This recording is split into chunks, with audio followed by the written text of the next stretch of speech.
So health anxiety is a misunderstood concept, and it is quite heavily stigmatized. People have often not heard of it, or if they have heard of it, it's not always seen in a pleasant construct.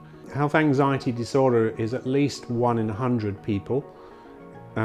It's probably nearer to 3 in 100 people when people look at the whole lifetime.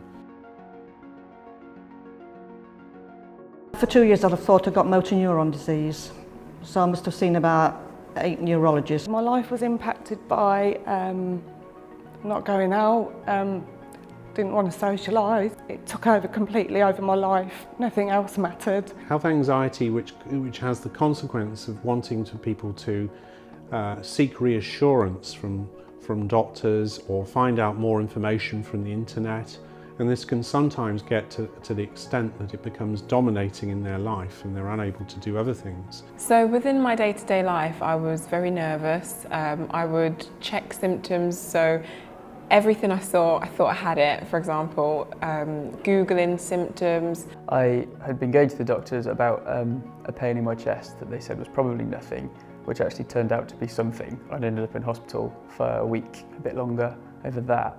And I think what you tell yourself is that it's probably nothing, and that usually comes true.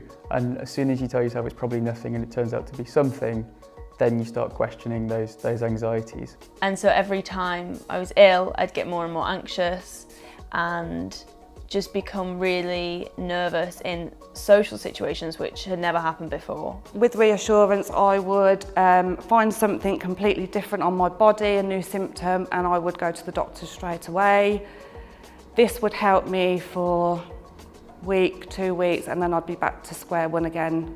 Treatment for health anxiety disorder is available. However, only a small proportion of people with health anxiety have so far gone to get such help.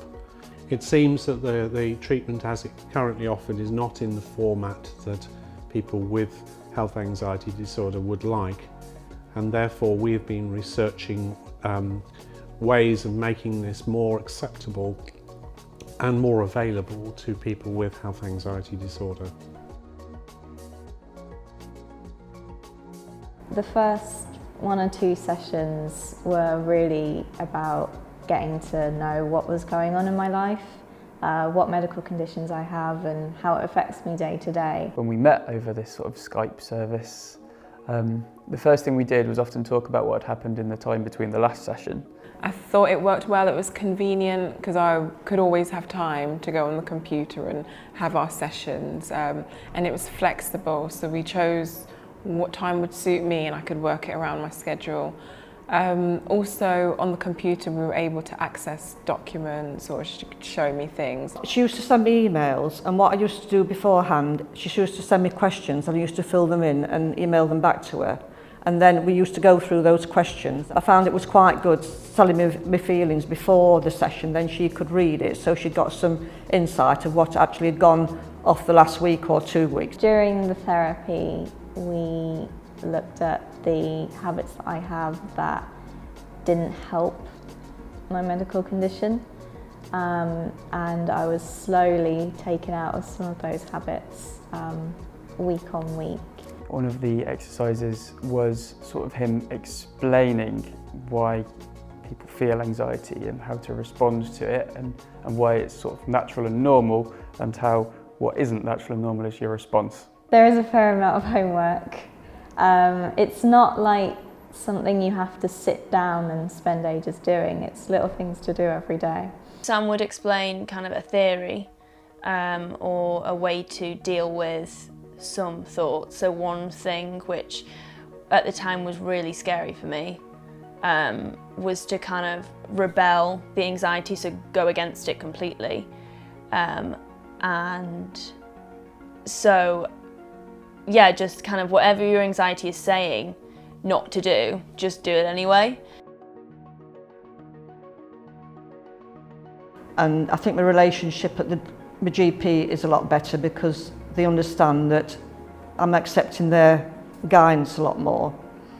And I just feel more confident in myself. I feel healthier because of it, because obviously stress and anxiety caused a lot of health problems as well. From the sessions, the thing that stood out to me was that you actually think about your long-term health. With a progressive condition, it's easy to just think about the day-to-day and try and avoid thinking about the future because it's a bit unknown. So since the study, I've signed up to a sort of text service which checks it. Occasionally it sends you a message and it asks how you're feeling between 0 and 5, and it responds with a sort of statement which is something that we use during the sessions.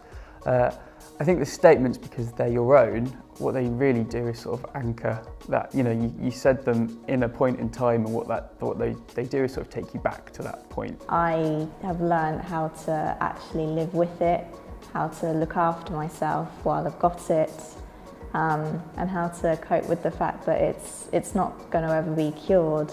I now don't think that I'm a worrier or an overthinker. I've definitely changed. If you knew what I was like before and what I'm like now, the difference is just incredible. CBT, it literally does change your life.